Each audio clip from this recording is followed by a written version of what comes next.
Praise the lord. ఈరోజు దేవుని వాగ్దానము. ఏలయనగా ఆశగల ప్రాణమును ఆయన తృప్తిపరిచి ఉన్నాడు, ఆకలి గొనిన వారి ప్రాణమును మేలుతో నింపి ఉన్నాడు. కీర్తనల గ్రంథము 107వ అధ్యాయం 9వ వచనం. వాక్యము విన్నారు కదా. మీ కొరకు చిన్న ప్రార్థన. కళ్ళు మూసుకోండి. మీరు ప్రార్థనలో అడిగి ఉన్న వాటిని మీరు పొందుకొని ఉన్నారని, అవి మీ జీవితంలో జరిగి ఉన్నాయని నమ్మండి. నమ్ముట నీ వశమైతే నమ్మువానికి సమస్తము సాధ్యమే. ప్రార్థన.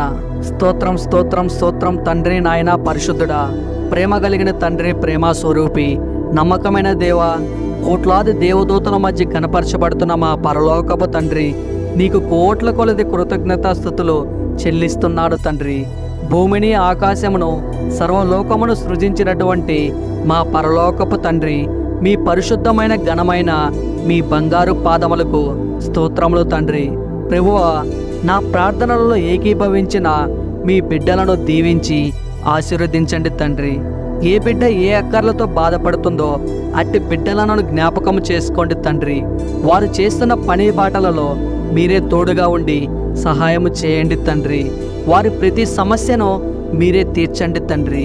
వారికి ఎల్లవేళలా మీరే సహాయకుడిగా ఉండమని ఈ ప్రార్థన విను వారందరినీ గురించి యేసయ్య పరిశుద్ధ నామంలో అడిగి వేడుకొనుచున్నాను మా పరమ తండ్రి. Amen, amen, amen, amen.